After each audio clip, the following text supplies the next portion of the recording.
Um dos objetivos da investigação detalhada é a caracterização do meio físico de acordo com a DD 38. Porém, algumas vezes se menciona sobre a caracterização química e física, mas pouco se fala sobre a caracterização biológica do meio físico. Para falar um pouco mais sobre esse assunto, eu convidei o Aylan, que é químico, e vai falar um pouco para a gente sobre a caracterização biológica em planos de investigação. Olá, tudo bem? Pessoal, obrigado, Maria, pelo convite de estar aqui. Eu acho que é bem interessante toda essa sua ideia. Então, primeiramente, obrigado. E aí vamos falar um pouquinho de microbiologia hoje. Minha formação, eu sou tecnólogo, né, um profissional da área química, mas sempre busquei trabalhar bastante com a parte de meio ambiente. Então, durante meus estudos de graduação e pós-graduação, eu fui muito para a área de microbiologia. Então, tenho doutorado em microbiologia e, recentemente, finalizei a especialização do SENAC em especialização em remediação de áreas contaminadas. Isso aí, muito obrigada por você ter vindo. Obrigado. Gostando muito de te receber. E falando um pouco sobre GAC, né? Qual a importância que você vê da caracterização microbiológica nos nossos projetos de investigação e de remediação?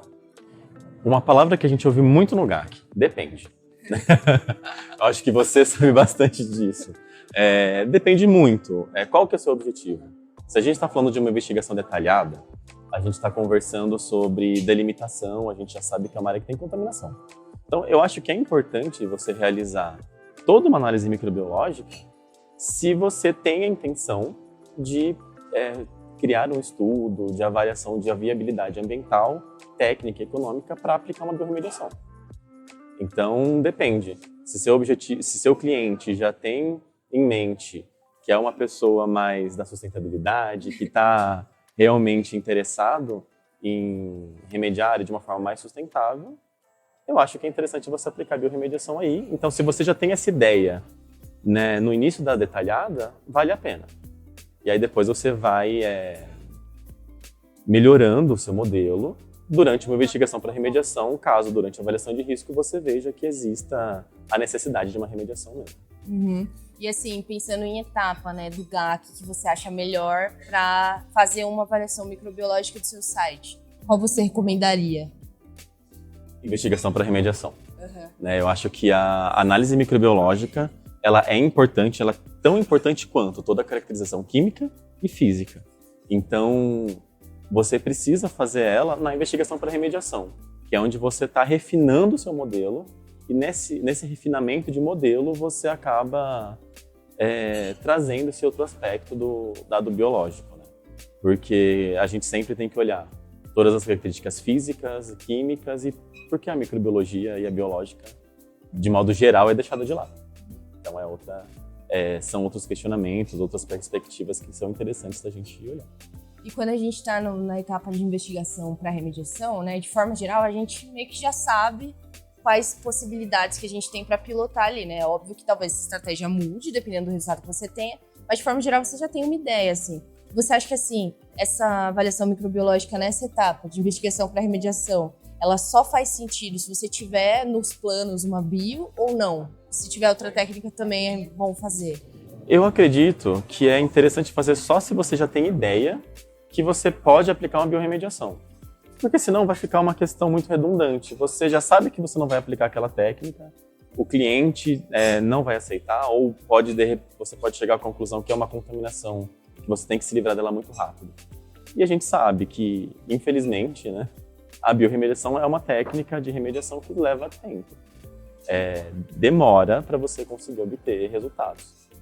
Mas, se você pensa em fazer biorremediação, você faz uma análise microbiológica. Se não, eu acho que não há necessidade. Sim, entendi. E durante a remediação, você acha que é válido, sim, se você está aplicando a bio, você acha que é válido você fazer um acompanhamento periódico, assim, em fase dissolvida? Sim. Do mesmo jeito que a gente faz todas as nossas amostragens para verificar a eficiência e eficácia da remediação, se você está fazendo uma biorremediação, você tem ali todas as suas análises das suas substâncias químicas de interesse, você está avaliando os aceptores de elétrons, por que você não vai avaliar a capacidade microbiana de degradação? Também é uma métrica para avaliação de performance. É uma métrica para avaliação de performance. Você tem ali, mas eu estou vendo que minha pluma está diminuindo. Tudo bem, mas você ter uma análise completa é mais uma evidência. Você consegue evidenciar cada vez mais toda essa questão de análise de dados. Uma análise de dados completa, principalmente quando você fala de biorremediação, é você avaliar química, física e biologia. E você integrar esses dados de modo que você tenha uma análise completa daquilo que você está objetivando no final das contas. E não é só reduzir pluma, né? Tipo assim, você pode estar reduzindo pluma de um composto pai, mas você está aumentando a pluma de um composto filho, por exemplo. E aí essa caracterização microbiológica também é muito importante para você ter que mudar a característica do meio se for necessário, enfim. Sim. E você acompanhando também, você para de ter aquelas dúvidas que a gente tem no meio da remediação. Porque, de repente, do nada a gente está ali, avaliando as concentrações das substâncias químicas de interesse e pode, próximo do final, a concentração acaba subindo. Ou ela vai diminuir demais. O porquê isso? Se o seu dado químico e o seu dado físico não falam isso, com certeza o seu dado biológico vai te falar. Então, é a importância em si da análise de dados e da integração desses dados. Eu vejo hoje que no mercado de GAC, de RAC, as análises microbiológicas elas são deixadas de lado. Isso é muito triste, porque a gente está falando, né? A gente está numa era onde se fala muito em sustentabilidade, se fala muito em remediação sustentável, só que as linhas de evidência de uma biorremediação que poderiam sim envolver análises microbiológicas acabam não sendo feitas. Óbvio que a gente tem que levar em consideração técnica, né? Então, é aquele pilar de viabilidade técnica, ambiental e econômica. Às vezes, o seu projeto não tem a viabilidade alguma dessas etapas e você não consegue encaixar essa análise, porque a análise microbiológica não é barata, né? Então, tem todo esse lado. E pensando assim, na elaboração de um plano, né, de investigação que você vai levar em consideração a avaliação microbiológica, quais são os tipos de análise microbiológica que existem e quais você recomenda para cada caso? Complexo. É um pouco complexo. Mas vamos lá. Dentro da microbiologia, tá, a gente tem dois métodos que a gente pode chamar assim, o método clássico e o método molecular. No método clássico, a gente está falando de isolamento de bactérias, né, ou fungos, que seja. A minha especialidade sempre é bactéria. Então, às vezes, se eu não falar muito de fungos, se eu não falar muito das plantas, eu sei que tem, mas vamos focar nas bactérias. É aquilo que a gente aprende lá na escola. É você pegar aquela plaquinha, que geralmente a gente tem, e ficar contando micro-organismos. Esse é o método clássico. Nesse método clássico, a gente não consegue contabilizar nem 99% em si dos micro-organismos que tem ali. Porque hoje em dia a gente já conhece que cada organismo tem sua necessidade nutricional. Você precisa de características muito específicas que você não consegue fazer em laboratório. Então, você tem que trazer isso de algum modo mais global. E pensando nisso, que a gente não consegue isolar tudo, a gente tem o método molecular. Então, o método molecular entra. Sabemos que, hoje em dia, as técnicas de sequenciamento de DNA, elas avançaram muito. E todo micro-organismo, todo organismo em si, tem material genético, né? Então, a gente vai lá, dando exemplo do próprio Covid, né? Uma das técnicas utilizadas para a identificação da Covid foi o PCR. E o PCR é um método, né, molecular, utilizado na biologia molecular, na microbiologia, para a identificação de organismos. E nesse sentido, a gente consegue também aplicar essa mesma técnica em GAC. Qual que é a diferença das duas? A primeira, você vai, no método clássico, você consegue verificar a densidade, né, da população ali, porque você consegue contar cada colônia de bactérias.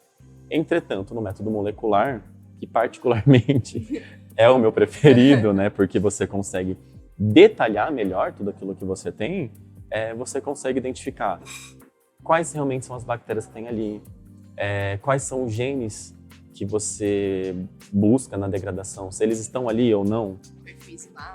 Perfil enzimático. Então você consegue ter uma gama de resultados ali que vai te trazer resultados interessantes e aqueles insights que a gente precisa ter durante a remediação.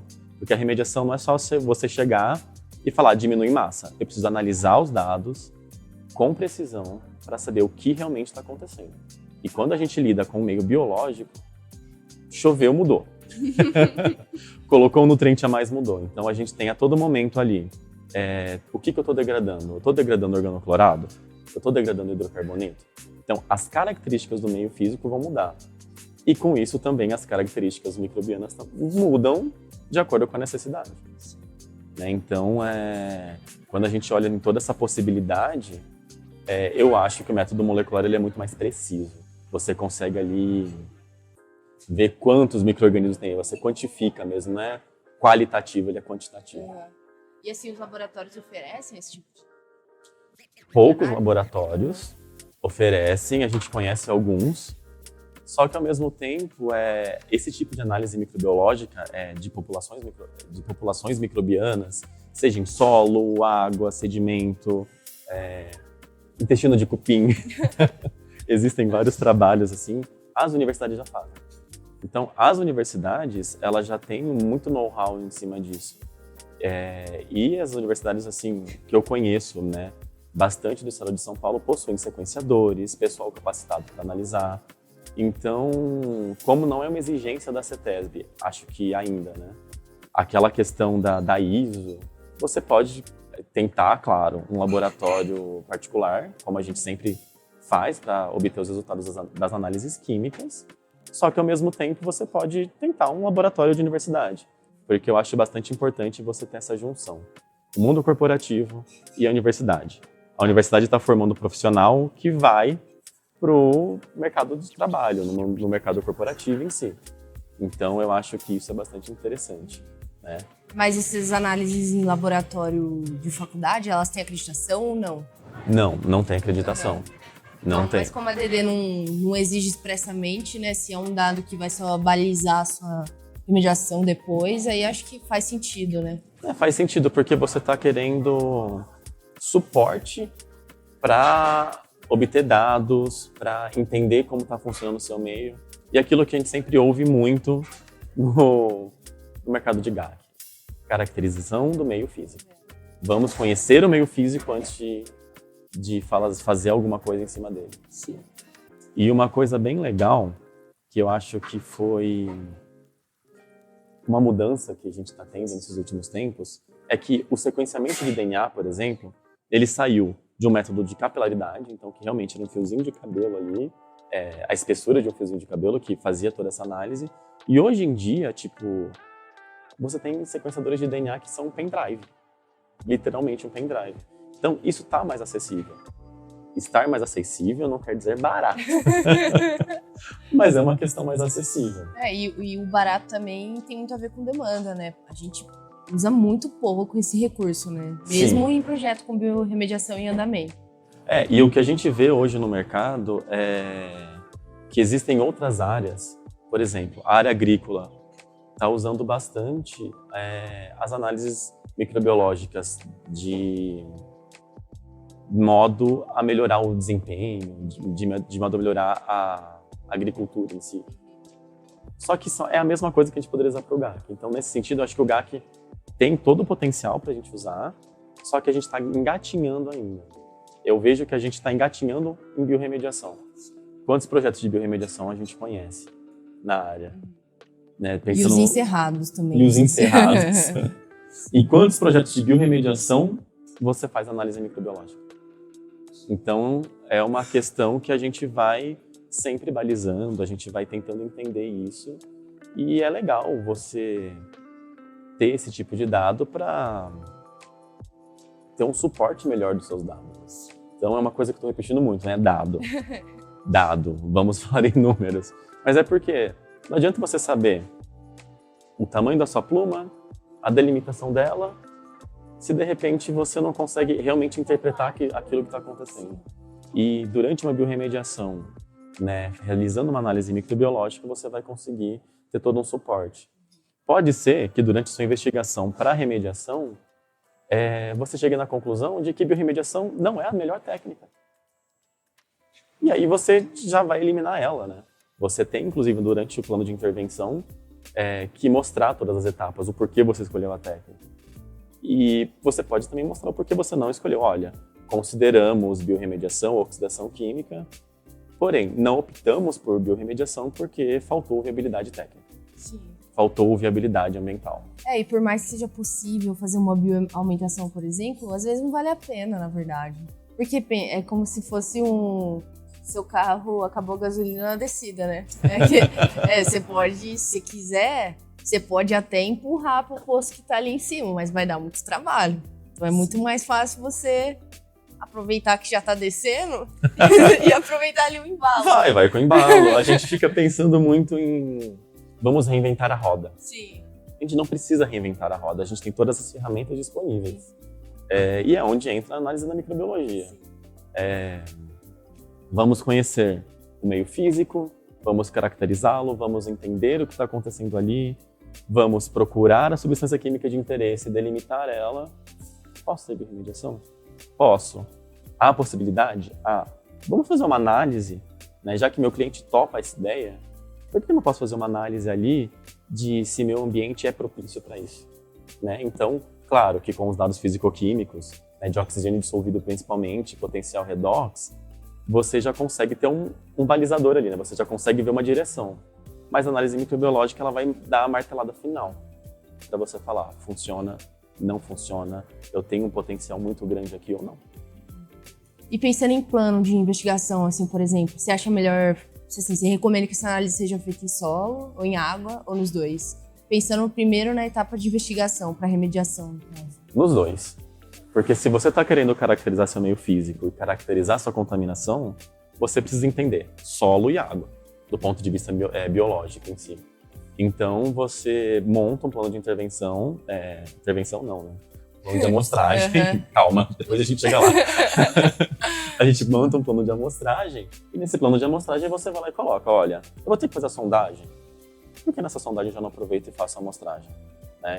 Então faz a amostragem de solo, tanto na zona saturada quanto na não saturada, e a amostragem de água. Uhum. E pensando em solo, o cenário ideal seria uma amostra pelo menos por camada, né? A gente trabalha o quê? Temos teoria e temos prática. Eu acho que é muito interessante a gente ver os dois lados. Na teoria, seria muito interessante você fazer realmente, olha, sei que aqui tem a contaminação, é meu foco da pluma, por exemplo, então vou ali fazer a amostragem de cada unidade de estratigráfica, vou mandar para análise microbiológica isso, sequenciamento de DNA para conhecer. Só que não é barato, né? Então por isso que eu falo, na teoria é lindo. Na prática, o que pode ser feito você faz uma amostragem nas diferentes unidades hidroestratigráficas, separa em solo saturado e não saturado, e você faz um mix dessas amostras para depois mandar para o laboratório. Então é como se você tivesse de solo, ou em um único ponto, uma amostra do saturado, uma amostra do não saturado e água. Né? Então você consegue ir diminuindo bastante o seu escopo analítico, você consegue diminuir bastante a questão da quantidade de amostras, de preço. Muita gente vai julgar, assim, meu Deus, mas por que você vai fazer isso? Mas, de novo, porque na teoria é uma coisa, na prática é outra, né? A gente tem que tentar balizar sempre, né? Tentar equalizar o que é teoricamente válido e o que é comercialmente executável. A gente tem que executar as coisas de uma outra forma. E aí, ainda nesse sentido, é importante, nesse momento da investigação para remediação, você ter as amostras, a montante, na pluma e a jusante.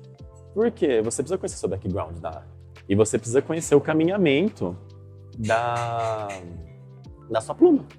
Né? Então, como que estão as suas análises, como que as coisas estão ali. Porque às vezes você tem a mesma população microbiana e na área toda. Pode significar que talvez você não tenha uma população que seja específica para degradação. Então, por isso que é importante. Estou fazendo a investigação para remediação. Durante essa etapa, o que eu faço? Analiso o montante, pluma, jusante. E aí você faz essa análise de dados conjunto. Então você olha os dados microbiológicos, seja quantificação de micro-organismos, depois você vai olhar perfil metabólico, quais são as enzimas, e nisso você tem que ter a junção, né? E dando um gancho nisso, o que a gente tem? O GAC é multidisciplinar. Né? Então, eu sou um profissional da área química, você é da engenharia, Tem o nosso amigo geólogo, tem o nosso amigo engenheiro ambiental, civil, tem o pessoal que cuida mais da parte de geotecnia. Então, nesse momento, quando você está trabalhando com biorremediação e você está trabalhando com análise microbiológica, né, que é uma análise robusta, é legal você ter contato com aquele seu amigo biólogo. Você vai lá Você liga pra ele? Liga pra ele assim, biólogo, amigo, socorro. Saudades. Saudades, me ajuda. Então eu acho que nesse momento é interessante a gente ter essa conexão entre as áreas. Com certeza. Com certeza. E assim, pelo que você falou, né, o ideal seria a gente coletar uma amostra de background, uma pluma e uma jusante. Mas quantas você recomenda? Depende do tamanho da pluma, imagino. De novo, depende. Depende do tamanho da pluma, da sua área. Você consegue entrar no terreno vizinho? Porque às vezes a sua pluma está delimitada no seu terreno. E o seu montante é no terreno vizinho. Mas você sabe se o seu terreno vizinho não tem contaminação? Então, infelizmente, a resposta é depende. Então, de novo, depende do tamanho da pluma, a área que você está atuando. Então, tudo isso vai ser... Aí entra o conjunto de companheirismo de trabalho. Então você vai juntar, vai chamar o biólogo, o químico, o microbiologista, o engenheiro, o geólogo. E a gente chega numa conclusão. Sim. E como você tem visto assim, a adesão a esse tipo de análise no mercado? Você acha que é pouco, é muito, tem crescido, não tem? E principalmente, como que a CETESB tem abordado esse assunto? Você já participou de algum projeto que a CETESB pediu alguma ação nesse sentido? Porque eu nunca me pediram isso. Nunca me pediram nada disso também. Mas eu acho que o que fala DD? Eles querem, quando você está numa remediação, você precisa de remoção de massa. Então você precisa comprovar que a remediação está dando certo, você precisa comprovar que aquela contaminação está desaparecendo em níveis que não vai causar um risco à saúde humana. Então, provavelmente eles não vão acabar pedindo especificamente a microbiologia, mas você vai precisar comprovar a eficiência da sua remediação. E aí você coloca a análise microbiológica. O que eu vejo hoje em dia no mercado é que a adesão ainda está baixa. Por ser novidade, talvez. Mas falta de conhecimento, talvez também. Então, assim, a gente está engatinhando um pouco ainda, mas eu vejo que tem perspectivas futuras bem interessantes em cima do assunto. Porque várias pessoas estão trazendo esse assunto, está ficando mais em foco, sabe? Então você vê cada vez mais os estudos. E principalmente quando você está fazendo, por exemplo, um plano de intervenção que considera a biorremediação como uma das possibilidades, me parece um argumento quase que irrefutável, assim, né? Quando você tem uma caracterização microbiológica bem feita para defender que aquela técnica é possível naquele site, por exemplo. Então, acho que, não sei, para biorremediação especificamente, acho que me parece que enriquece muito, assim, para tornar tecnicamente defensável uma técnica. Sim, o enriquecimento é dado. Você olhar para o seu ambiente, você olhar para a sua contaminação, porque é aquilo. Se chegou na investigação para remediação, a gente está com um problema. Já existe a remediação, né? Que aí é a área que eu mais atuo hoje em dia, é a remediação. Então, chegou para mim um projeto, eu já sei que deu risco à saúde humana. Então, já está delimitado aquilo. Então, você precisa de todo o suporte necessário para trabalhar e refutar todos os seus dados. Então, nesse sentido, é muito importante você ter todo o dado necessário para chegar numa conclusão legal. Aylan, muito obrigado. Obrigado. Eu agradeço. Fiquei até meio tímido no início, mas acho que no final a gente está dando risada. É isso. Não esquece a câmera. Mas muito obrigada mesmo. Gostei muito da nossa conversa. Espero contar com você como espectador dos próximos episódios. Com certeza. Mas é isso. Brigadão. Até a próxima. Gente, muito obrigada por terem visto até aqui. A gente se vê no próximo episódio. Tchau, Valeu, tchau. Tchau.